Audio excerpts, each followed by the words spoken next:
Thank you, Dean Grubbs. Welcome, everyone, to Spartan Talks. As Dean Grubbs said, my name is Sam Chen. I have the privilege of serving on the faculty here at Northampton Community College. And for the last few years, as we've done Spartan Talks, it's been my privilege to serve as one of the hosts. It's an exciting program. If you're familiar with TED Talks, this is the same idea, but we're featuring the distinguished faculty here at the college. One of the things that I love about being at Northampton is that our faculty members are involved in so many different ways in their fields outside of the walls of the college. We firmly believe that education goes well beyond the four walls of a classroom, and our faculty members are leaders in doing that. And so we have this opportunity to highlight them. And so for you as students or as colleagues, you can see what professors are here on campus, what classes you may want to take, or if you're a fellow faculty member, who your colleagues are here on the campus, and an opportunity to expand our horizons beyond the things that we study within our major. And today is no exception. So it's a distinct pleasure for me to introduce our guest speaker today. Professor Estela Valera teaches in our psychology department. She specifically teaches introduction to psychology and human development. Outside of the college, she actually does research work works for Pennsylvania Forensic Associates and conducts research in emotional intelligence, specifically discrimination of names in the workplace and in the area of risk. She is an alumna of Muhlenberg College, where she studied psychology and then completed her graduate research at Lehigh University. Today, Professor Valera is going to be talking about, or the title of her talk is "What Was I Thinking?" And she's going to be talking about how our mindset can shape our lives and affect our levels of learning, resilience, motivation, and performance abilities. As she puts it, goodbye fixed and hello growth. And so I'm not going to take much more of your time. You didn't come here to listen to me. It's my distinct privilege to introduce you to our speaker today, Professor Estela Valera. Hi, everybody. Good morning. Not that I really need this microphone, but I'm going to be close to it. So I'm going to actually bring it down a little bit more. Okay. So good morning. How's everybody doing? Everybody's okay? All right, cool. So today, as Professor Chen said, that we are going to be talking about fixed and growth mindset. Has anybody ever heard of fixed and growth mindset? No? Okay, this is good. Oh, you have? Excellent. Okay. So it's a topic that's very near and dear to me, and I'd like to share it with you. So this is why I chose this topic. Okay, so not sure if this clicker is working. Or should I be? No. That's okay. All right, you'll do it for me. I'll just give you the thumbs up. All right. Okay, so when we talk about fixed and growth mindset, I think the most important thing is mindset, right? Does everybody know what mindset is here? Everybody knows what a mindset is? Okay. And so we can go both ways on a mindset, right? We can go positive mindset or negative mindset, right? And so as we know it, negative mindset is not so good, right? Anything negative is generally not so good. And our mindset can really shape our lives and affect our levels of learning, resilience, motivation, and also performance abilities. Now, I don't know about you, but I know about me. And I am looking at those 4 points. And I mean, I'd like to think that they have a lot to do with really being able to flourish through your college years, right? They're all connected somehow. So I'm going to be talking a little bit about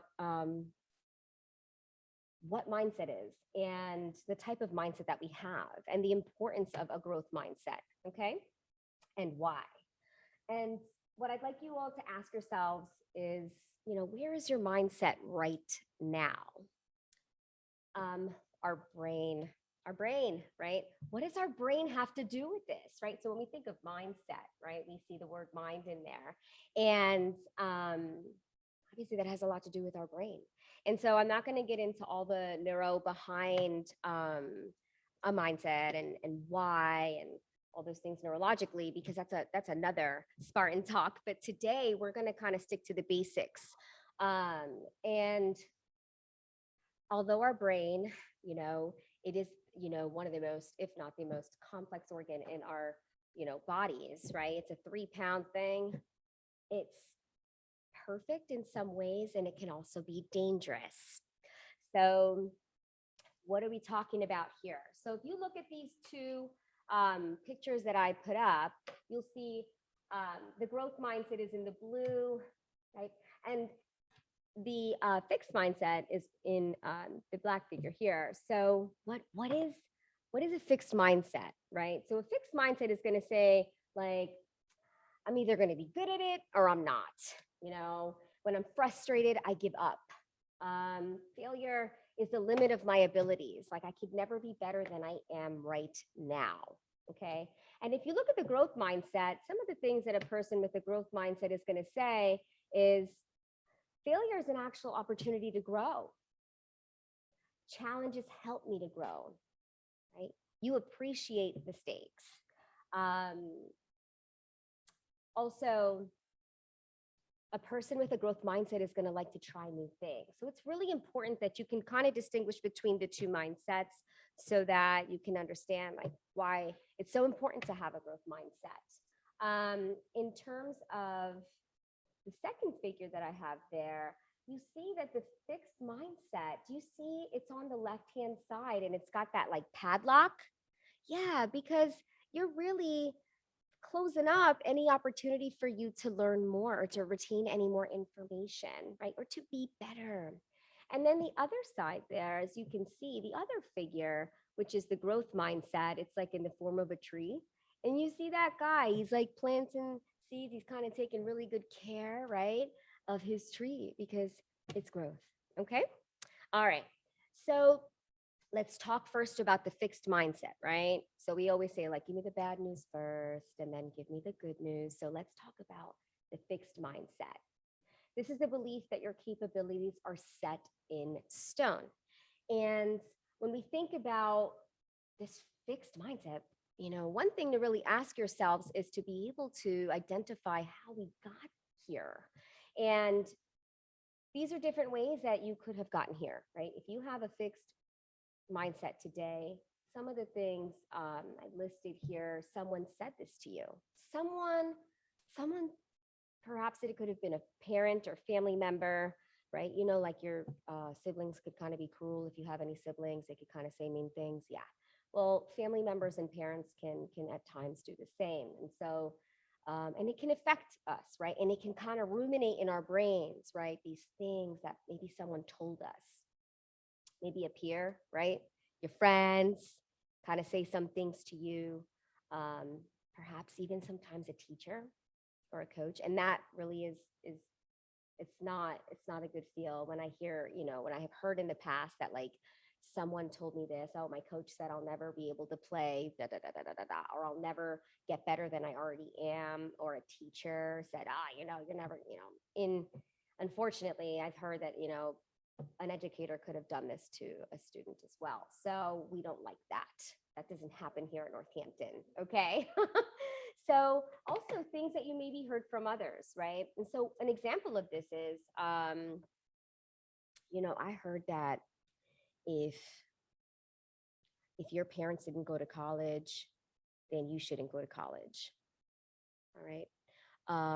I heard that, you know, if your parents didn't crack six figures, then you'll never crack six figures. I heard that if you're, you know, if you just came to, you know, the United States, that you'll never have a college degree. Okay, things of that nature. Or, you know, oh, if my dad is, you know, let's just say, you know, he works in this field, so I'm just going to work in this field. I'll never be, or, you know, be able to excel, right?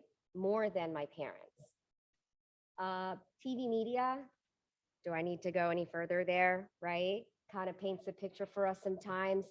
And sometimes we believe these things, especially on social platforms, like you see my SMH, right? It's really difficult when I see these things that are saying so much about what they think, right? And not what we know, right? Stigmas and stereotypes. Need I go further there, right? Sometimes you hear these things and you're like, oh, you know, well, if I'm, you know, Hispanic, okay, I should be a Spanish teacher and I shouldn't do anything outside of being, you know, using my language, okay? I've been told so many things. I mean, if I really believed in these stigmas and stereotypes that have been told to me or that were like, could have been ingrained in my brain, I would not be across from you today. Okay. So, what happens when we start believing all these things? Well, it yields to negative self talk. Has anybody ever heard of the word or this term, negative self talk? I'm not good. I'm never going to make it. I'm not, I'll never be that, right? I'm a failure, right? And you're saying this to yourself, right? And you're kind of beating yourself up. Anybody ever do that to themselves? When something good didn't happen, they kind of say, I'll never, right? We'll never do this. I'll never be better, right? That's a fixed mindset. And it creates roadblocks, really, in our lives because then we are almost afraid to try again or convince ourselves that we're going to do that and more. Okay. And then this obviously can hinder, prevent, and impede action, right? So we don't, it's kind of like we don't even want to dip our toe in the pool. We're like, you know what, that's just cold. And I'm never going to get in there. And, you know, I don't even want to touch the water. Okay. All right. So now we're going to get into the growth mindset. So this is all the goodness, right? You all ready for this? Okay. So this is the belief that your capabilities are accomplished by way of your efforts. I mean, we know that if we work hard, something's got to give, right? So we want to make sure that that you can understand that with your efforts that things will eventually get better, right? Or we'll know something, whether it's okay. So let me give you an example, right? Let's just say I had these dreams of wanting to be in the NBA. You guys see how tall I am, right? And I'm trying and I'm shooting in the gym and I'm practicing and I'm going on and on and on. And I'm, you know, there are just some things, obviously, that unfortunately I'll never be able to do. Okay. So then I got to say, okay, you know what? Even though I didn't or I won't be able to be in the NBA, I can find ways to be a part of the NBA. Okay. And really just be in that presence, really be on or in that setting. Okay. But it's kind of like you ever hear when somebody says you got to come to grips with, you know, some things.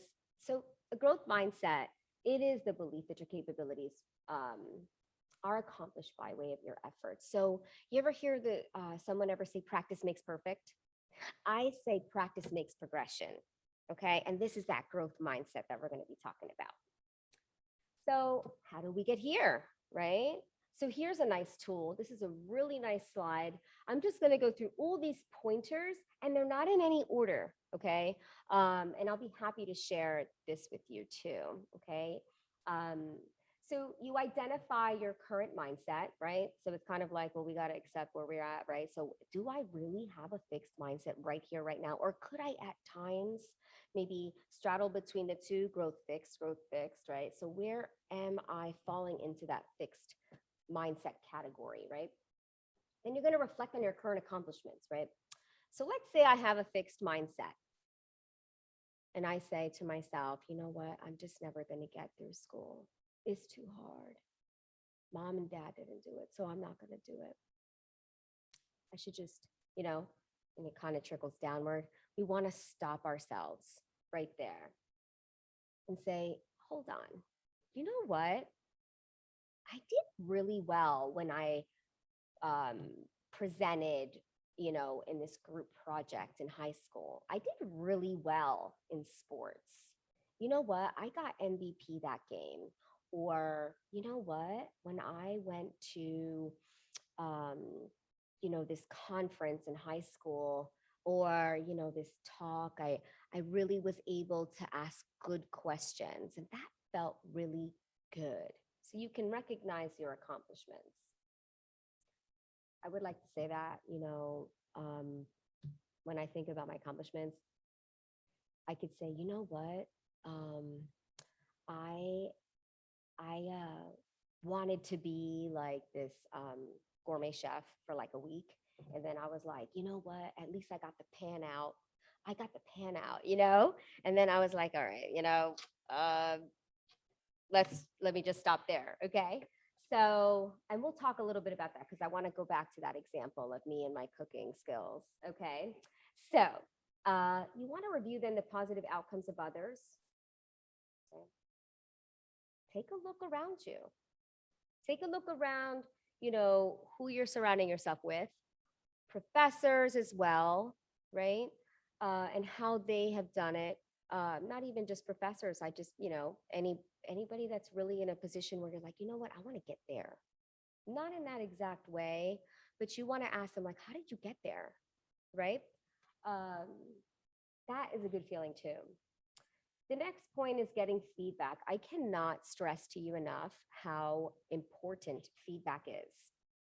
And I was not the one. Like people would tell me things and I'd be like, no, that's not me. No, like I think it's important not to be defensive. I mean, obviously it depends where it's coming from, right? But when someone is willing to tell you something, um, especially when it's coming from a good place, it's always important to pay attention.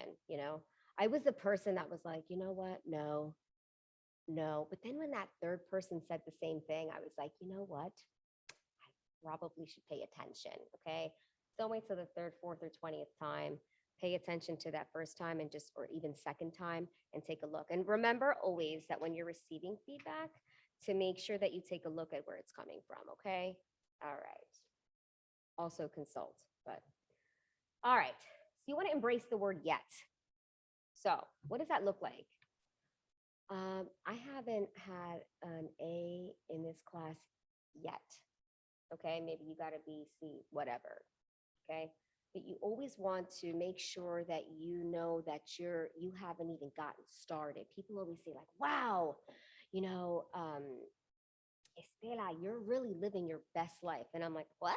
I'm just getting started. I haven't lived my best life yet, right?" And it feels so good because I feel like I have something to look forward to, and it provides me that good motivation, right? And those good vibes. Make mistakes. They are such a wonderful way to really um, take a look at pivotal moments in your life. So I can't say I love making mistakes every day, right? But I do enjoy the times that I make mistakes. And then I can kind of tweak and say, you know what can I have done better? All right. So really, really embrace your mistakes too. Get out of your comfort zone and learn something new. So I'm going to teach salsa after this. And no, I'm kidding. I'm not going to teach salsa. Not today, at least. So you want to get out of your comfort zone and you want to learn something new. So what does that mean? That means that if you're going to do the same thing every day, right, and be afraid to take risks, I'm not asking you to skydive tomorrow. I'm asking you to say, you know what, I'm like, I have this kind of, I just don't really feel I'm not ready. Maybe, right. And then you keep saying that every week, and then it turns into months, and then it turns into years. You're going to look back and say, you know what, I should have just done it. What was I thinking? Did that ever happen to anybody? You're kind of saying, no, no, no, no, no, no, no. And then all of a sudden you're like, you do it and you're like, are you serious? It wasn't that serious. I used to do that with chemistry. And then I did it. I actually was like, I'm going to take this class. I actually took this class here. So I was like, this isn't really that, it wasn't like as crazy as I thought it was going to be. So it was a beautiful, beautiful time.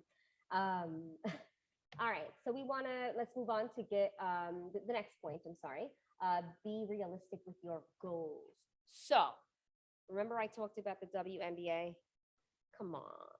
Really? Am I going to be a part of the WNBA? Probably not, but I'm going to be a part of it somehow. I might not make the team, right? But maybe I'll be like the water girl or something. All right. Or, a commentator. People have always asked me, like, why haven't you like really gotten on the microphone? You're really good on the mic. You should really, and I'm like, maybe I won't be like a voiceover for a cartoon for Disney, but I really can, find other ways to be able to stand in front of folks like I'm doing today, right? And be able to speak. Or I love emceeing, like weddings and like sweet 16s and quinces and things. So I've found a way to be realistic with my goals, right? I do love speaking. I love being in front of folks. So this was a way that I found to do that. And you got to be realistic, right? You have to. Has anybody ever heard of SMART goals? If you have not heard of SMART goals, I would highly recommend you Google what SMART goals are. Those are really helpful for you to understand how really to build goals. Okay? All right. Be compassionate with you. Anybody ever just start talking that negative self-talk, right? It's really not, it's not good. You want to, the moment you start saying these things about yourself, you got to stop and then counter those things. So, for instance, I'll give you a quick example. If someone says, or I've said to myself, like, you know what, I'm just never going to finish my bachelor's degree. I'm just not smart enough to finish my bachelor's degree. Let's go there. So, stop myself. Wait a second. I just got elected into Psychi, which is it's like the national like psychology, like the society. So it's like the Greek for Psychi, right? And you got to be brainy to get in there, right? So I was like, wait a second, I am smart enough. Wait a second, I just got like straight A's last semester. Like, what am I telling myself? Blah, right? And you shake it off and you keep it moving, right? Okay. So the last point is to learn from others. I'm talking good and bad. I'm not saying, you want to necessarily learn from others and do what they're doing. Sometimes indirectly, people can teach us what we don't want to do, and directly they can teach us what we should do or could do. Okay. So just to kind of wrap things up before I'm going to show you a video, but I wanted to talk about why this, right? So there was, why did I choose this? There was a recent research that was done. Growing a growth mindset. And it really, really, the title was probably a few words longer. It was just very long. But this recent research, I think it was done July 2020, so not so old, okay? Really recent. It was actually based on undergraduate students and how mindset and undergraduate students, just the beauty about how wonderful mindset is, especially as a college student, okay, and as an undergrad. And so what they found was that academic performance can influence a student's mindset. So let's think about that. Well, you get a straight A and you're like, you know what? That really made me feel good. I'm smarter than I thought. I'm going to rock this next paper out. I'm going to rock this next exam out. And I'm going to do well the entire semester. And it just kind of snowballs. And you have that motivation. And the research showed that it was based on your academic performance. But let's think about that. The academic performance could also be based on your mindset. So how you're coming into it can determine how, your outcome and how it's going to end up. So we'd like to think that your growth mindset should be steady as you're going into academics. Does that make sense? Cool. All right. So why me? Well, I was a student here. Years ago. And this was the place that I found the support that I needed, right? Because it's one thing to find the support that you need by yourselves, right? And self-help books and Google and meditation and all sorts of different things. But it's also important to really engage and surround yourself with the people that really want you to succeed. And this school did that for me. So it's really nice to be across from you right now because I've always wanted to be what I didn't really have until I got here as a student. Okay. So I knew that it really made so much sense when I got here. Where were my roadblocks, right? What was impeding like my academic success and what could I have done better and what was holding me back? And so I really was able to establish, and a list of the things that were keeping me from flourishing, right? And now I'm standing across from you with my master's and as a professor here, so it was really an honor to be able to speak to you today. And so I'm going to wrap this up with this video on growth mindset. It's cooler because it's like the guy's drawing and his accent is cool. So we're going to play this and then I'll answer any questions after.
stock footage. Go to artgrid.io.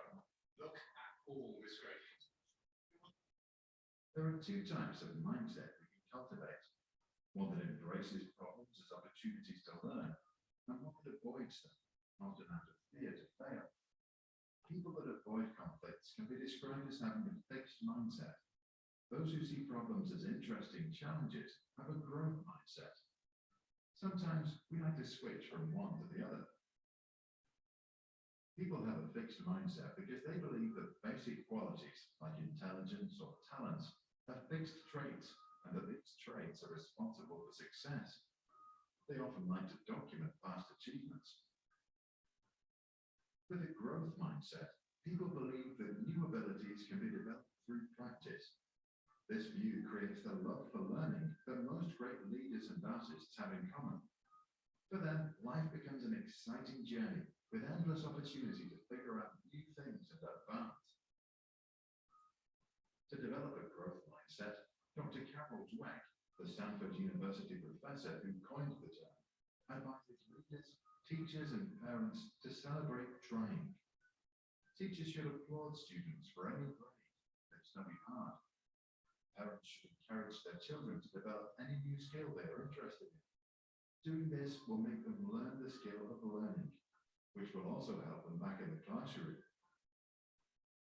To illustrate the difference in everyday life, let's observe two imaginary kids.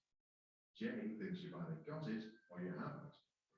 And she can learn anything if she wants it enough. At physical exercise, Jay avoids challenges. When it's time to jump over the vaulting horse, he's afraid to look stupid and be laughed at. Anne embraces any challenge. It's exciting. It's fun. She knows that failing is part of learning, and if she tries hard, at the end, nobody will laugh at her. Jay avoids feedback.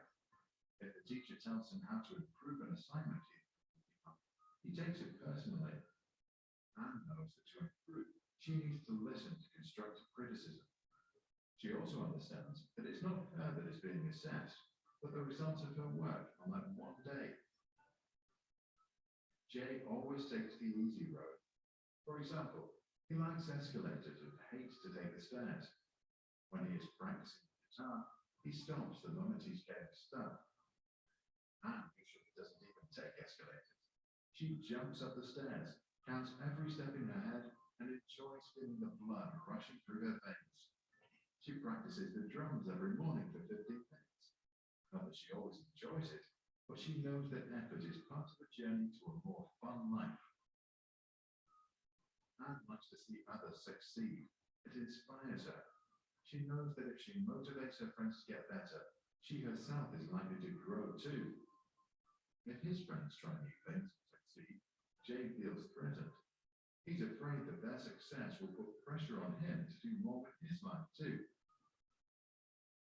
Modern companies look for employees with a growth mindset because they solve problems and persist despite obstacles. To spot the right ones, some ask during the interview whether the job applicant believes his managers are born or if management is a skill learned. Jay thinks that managers are born and gets the job. Neuroscientists support the idea. They confirm that the brain grows like any other muscle in the body with training. Studies show that adopted twins tend to have higher intelligence compared to their siblings who stayed with their biological parents. The difference appears to come from the higher educational levels of adopted parents and show that nurture is more important than nature. A simple switch in how a person views a situation can mean the world of difference. Not just the outcome of that situation, the outcome of that person's place in life. As the late poet Samuel Beckett once said, ever tried, ever failed, no matter. Try again, fail better. What do you think about the concept? Is it overly simplistic? And if you buy the idea, do you believe it is possible to make a permanent switch from a fixed to a growth mindset? Please share your thoughts in the comment section below.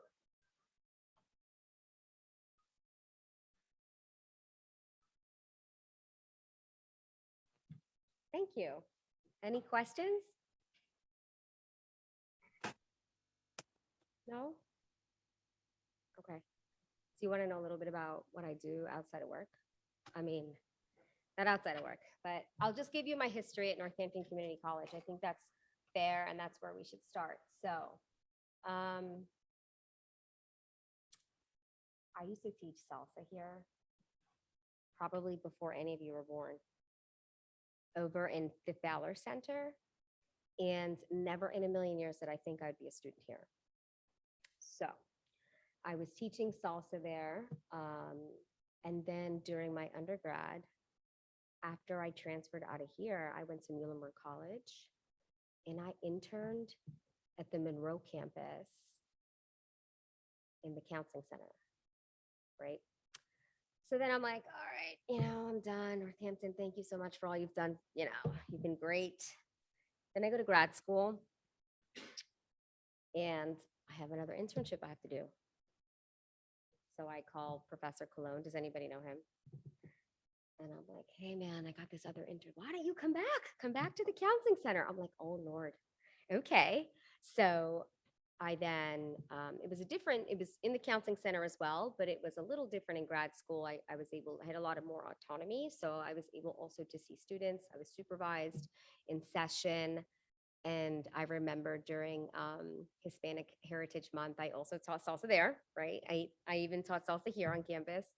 And, I was like, all right, thanks Northampton for all like the wonderful you've done for me, right? Blah, blah, right? So then I'm done with grad school. And then years later, I get a call. Hey, how you doing? And I'm like, oh my goodness, it's one of my like mentors, And so, hey, why don't you apply for, I think you'd be great at teaching. Da, da, da. Okay. So I apply, I get hired. Here I am as an adjunct. And it has been the most fulfilling thing for me to be a part of your journey as students. I'm excited to see what you all are going to do. But most importantly, I want you all to make sure that your mindset's on point. I know that this is where I was able to, as a student, this is where I was able to really gain the maturity that I needed, because you have to be mature to be a college student. You know that, right? Like this is where I was able to understand myself in such a way and really get through school. This campus prepared me to be where I am really today. So I'm a forensic therapist. So people are always like, what is that? I'm like, well, I work at a forensic agency. And they're like, well, and I'm like, well, it's a little complicated, but it's a wonderful place. I taught dance also. I'm a Latin dance instructor. I taught at Lafayette College for like a decade dance, but I choreographed all like the Sweet 16, Sweet 15s. And as I said before, I was an MC. So I really was able to kind of find what is it that I'm really good at and that I really love to do, and really be able to find my place. So, and I really hope, my hopes are that you all have those same opportunities, and you will, because your mindset's going to get into growth, right? Yeah. All right. Anybody have any questions for me? Yes. Well, I work with criminals. So I provide therapeutic services to folks that have been released from jail.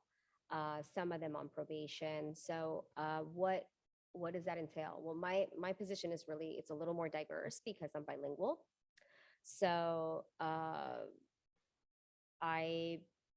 so providing these services to really rehabilitate these folks and also restore them back into the community to make sure that we're all safe. Yeah. Fun times. Yeah. Fun. It's like one of those things where like, when I thought I heard everything, it's like, so you have to look in there. It's not made for everyone, but it is interesting. And it's really nice to be able to work with a population that it's not easy. It's like, what do they say? It's a dirty job. Somebody's got to do it. I don't see it that way. I see it that like, I'm doing my part as a human on the planet Earth, and that my part is important. And you all are you have to recognize what part you're playing, right? And know that it's important, and know that, without you, we're all we have at the end of the day. So, good question.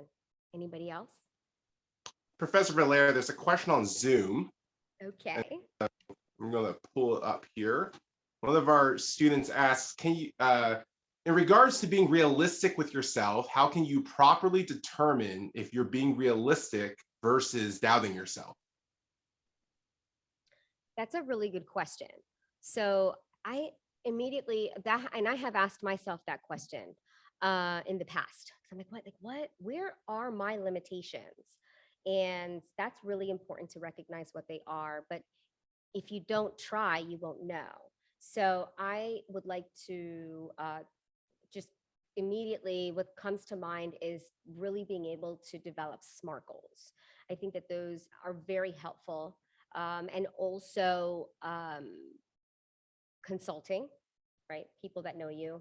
I do believe that with that support, I think that, and also being able to take feedback is very helpful when it comes to really understanding like what is realistic and what's not. I think that the worst thing to do is set a goal that you're not really going to attain, and then you're going to develop that negative feeling, right? You can in most cases.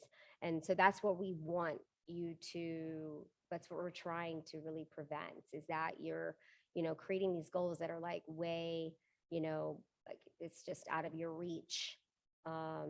It's a beautiful thing to hear that you can do anything you want, right? You can do anything you want in this world. But there's another thing when I'm like 5 foot tall, I don't really think I want to play in the WNBA, So that would be something that, and that's an example that I gave during the presentation. It's just, how do you know what your limitations are? You won't know unless you try. So. Thank you, Professor Valera. You're very welcome. Thank you. Are there any other questions in this room? I thought I have one. I was actually wondering, how do you use this in your classroom or encourage students to use this in the classes that you teach? So how do you use growth mindset in your classrooms to encourage students to take this approach in learning? That's a wonderful question. Thank you so much, Dean Grubbs. As you know it, I'm a lot of energy. This is who I am, right? And so in the classroom, I really try to provide the students with that motivation and that really good vibe. I think that being able to help the students, I'm teaching, right? As a professor, right? I'm going through the textbook, I'm assigning it, there's homework, there's exams, there's papers, but I also am teaching how to be a student parallel to me teaching. So, and I think that being able to, I do present growth mindset in the classroom, and I also really use examples as I'm teaching anytime, about mindset and how helpful it is. I think also, I don't want to say like one of my tricks, I'll give up my tricks. No, I'm kidding. But one of those things that I really do want the students to embrace is group, right? A group, you're all together, right? So I do really want them all to engage together and to really help support each other through the classroom. And I think that when there's that one person with that growth mindset, right, and that other person might be in fix, or like, well, wait a second, let me get up in here because I really like this vibe, right? But it begins with me.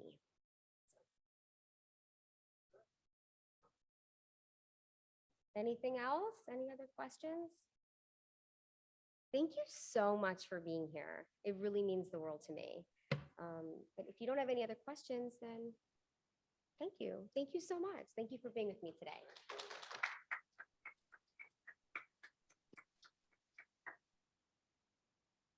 Just for Tuesday, we'll have our next Spartan Talk. That one will be on Zoom. Professor Jason Horowitz will be talking about how narrative shapes our perception. And so we'll send out the information for that this week. So just be on the lookout. Thank you so much, Allie, for being here today and for the talk. And thank you all for coming. Have a good day.